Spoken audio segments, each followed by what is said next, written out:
Hi, Odegayo. It has been a little while since I have done an Alex Toth comic, and I think we're about due. So this is Hot Wheels number 2. I got real lucky on this and caught it at an auction at a weird time. Got it for a good price. Sadly, I ganked up the bottom of that because I do on my own work. I do a lot of paste up stuff, and I had some double sided tape, set it down, and then when I picked it up, it pulled that up. But that piece of art on that double sided tape went on to one of my finals. So, yeah, I made another video about how, looking at life glass half full because one of my favorite comics, one of my favorite creators, and a little piece of that is going to be in my final forever. So that's yeah, just a cool thing. But anyway, so getting on to this really cool story. There's a lot of people that this run, it was a 6 comic run, and I think Toth part had a part in 5 of them. I don't think he was in on the 6th one, but this was also, I think, to support this cartoon show that called the Hot Wheelers that he was part of. This is Toth art if you could ever see it one, so deal there. So started a drag strip. They're all sitting here and they're like, "Hey, something doesn't sound too good." And so takes off. Now, all right. So here's something that's brought in a little bit more in this comic than the others. So this is the bad guy against the Hot Wheelers. So he's a rich guy who doesn't know how to work on his own vehicles and paying off his crew, but the only way he can really win is by sabotaging the other guy. Now, part of this is story, part of this is amazing art. This is so good. I With the lettering, sound effects, and what a dragster really looks like back when they had the motors in front of the drivers with the open cockpit and everything. That is exactly how it would have looked, and I love it. A lot of the old school guys, you should get a kick out of this because this is period correct stuff. So really good deal. So of course they're in the finals. They sabotage his deal. I think they sabotaged so his throttle would stick, and it sticks open. And at first, the guy's like mad, it's like he's winning, but then he blows up because of that. But I mean, look at this 2-page spread. I mean, wow. I mean, yeah, just amazing stuff here. I mean, again, period correct stuff. How dynamic all this movement is. This great big wheel is close to you, and the dragster's on fire. And then I love that this is some storytelling that I've picked up in my own work. I like the idea of a big central theme and then 4 little panels to tell the story about it. Because really, you have all the information you need right here. But here's little stuff to help bring it along. And so he's jamming on the throttle there, like, oh, it's stuck, it won't cut, it's wide open. And then this great worm's eye view looking up at the guys, and again the argument, why is he winning, but he blows up and all that. So really cool deal, amazing way to start off the story. Amazing double page spread. So we go here. So there's some shenanigans. They get into it with these bad guys, like, yeah, we'll challenge you because we think you're cheating. And of course, back in those days, half the races were settled in the pits with fighting. Different era, man, different era. And so he climbs out of the dragster back here because it's gonna blow up. No, get away, fire, all that stuff. Really beautiful colors in the smoke. Let's look at that real quick. Look at that. That's really nice. And then again, the trope of the dark in the background or in the foreground, but it's not the subject, and the main thing is illustrated there. Great lettering as the kaboom breaks up at the end, and you see the bottoms of everybody's feet, and then one guy's on the ground. I just noticed that. Yeah, drawing people laying on the ground is really difficult. So that'll be a good reference. Cool. But anyway, so we have this panel here, which one of those editing things in the background. I don't think this was meant to be broke in the middle like that, but I think it was meant to be three across. But somebody in editing was probably like, "Hey, you need to change this because it straddles the gutter there." Really cool deal. And then we have our dots, the conversation of getting challenged, and then they're building their own dragster. Now this, as a Chevy guy, as a do-it-yourself guy, this is super accurate. Like, listen, everything car oriented is really difficult to draw. This guy is drawing a crank and the motor is flipped upside down because that's where the oil filter goes. And all this stuff is so well referenced. And I've done that. I've taken a crank and laid it inside the block and then cinched everything up. And another cool thing about this whole deal is, the diversity of the thing, because there's a woman who's welding. Um, there's an African fellow who is the smartest one in the group. It's like he's the brains, and then these guys are the workers, and this guy's the racer, and really really cool stuff. And I guess if you basically go back to it, this is a kid gang, is what this is. So yeah, really good stuff. So we flip here, and they've got their hot rod built, and also it's mentioned in the comic that they're building a 396.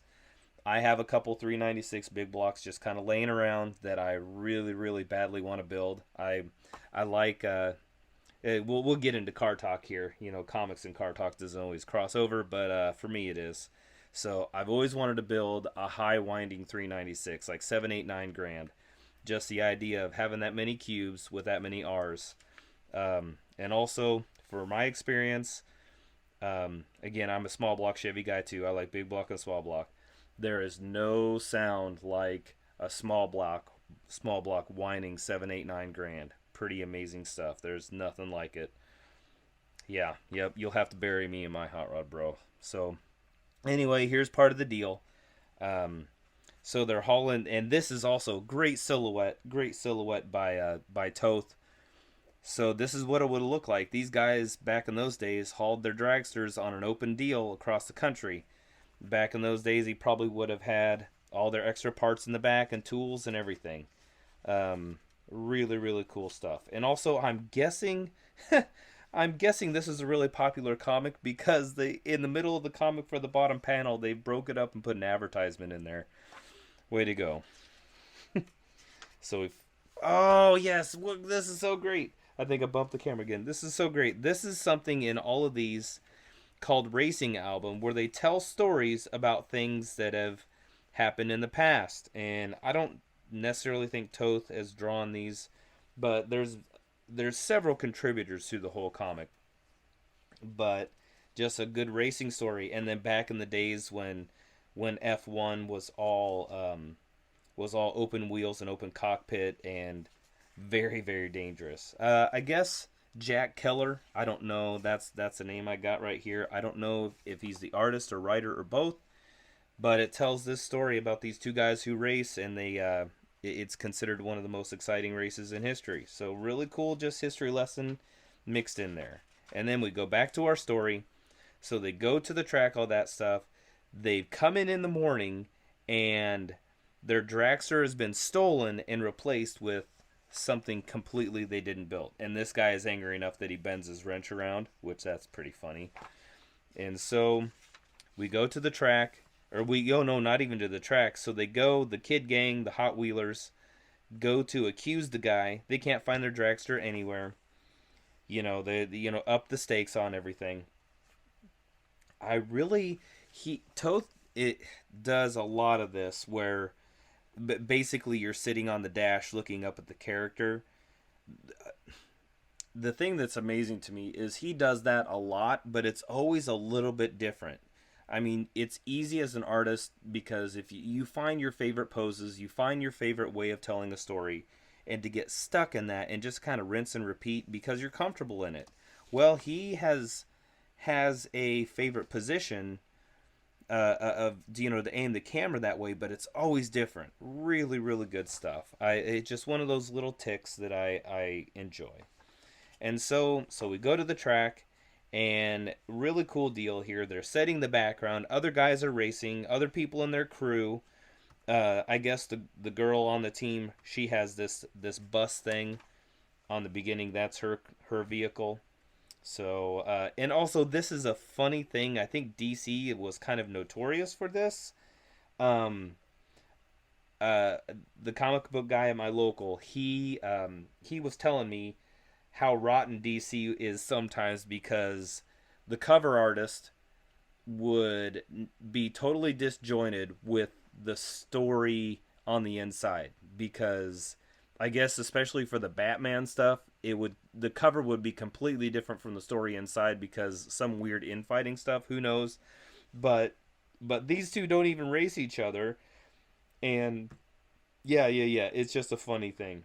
Yeah, because I believe this is the one that, yeah, who knows, but it's just this funny thing where these guys aren't even racing each other, and that's the thing that they lead with.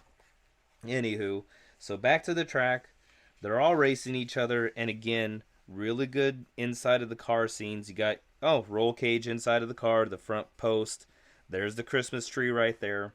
And then you have an overhead view. Just really cool way to move everything around the panels in the story. So we get going.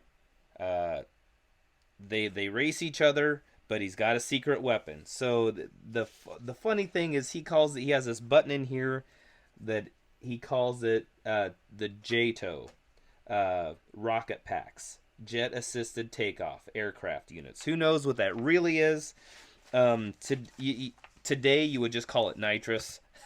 We'll just pretend that he put a sneaky Pete on there without the other guy knowing and won. But yeah, so they have this drag race. Of course, the good guys find a way to overcome their what they've been shorted, and they win. So this is part of the reason why this one out of this run might be people's favorite because just how the dragsters really look. Again, Toth doing what he does, that mixing silhouette in there. This panel here is beauty to me. That is pure happiness and joy. There's nothing like being in your car when the Christmas tree drops and you mash on the gas and you pull ahead and beat the other guy. So really good stuff here. Oh, and also all the little things. Yeah. Man, I'm getting so caught up in a couple of things. So good storytelling. They pull up to the light. The Christmas tree drops. The wrinkle walls. If you've ever look up wrinkle walls, that's a pretty cool thing. Wrinkle walls.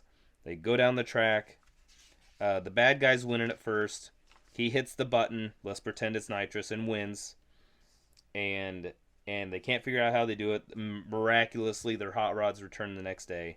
But again, really look at this. I mean, just really good, period correct, referenced, clever. I mean, storytelling, but representing how everything would have really looked back then. So yeah, what a great story, and what great art and details with everything. And then I'll kind of end on this because I'm getting on a little bit. But this is the Mint 400, which is it starts in Las Vegas and goes around a horn and goes back to Las Vegas. It's a very, very famous race. And these stories are funny because I don't think it's Toth that is doing these, but they always have the two stories, and I think it's by different artists and different writers. And so this is where this African kid gets introduced into the group, and he's the smartest kid in the whole group. He's figuring everything out, and he helps them, helps them in the race. Again, the bad guys are trying to sabotage him, but they figure everything out. So yeah, just really, again, not as compelling as the other story, but still very, very good stuff. And again, it ends on some of these short stories in here, and then another racing album. So all really amazing stuff. Um, Pick these up, but not until I finish getting my run. But if you want really good storytelling techniques, really good use of foreground, background, silhouette, accurate hot rod reference, this is it. And all in a very fun package. So until next time, let's all get better. Boop.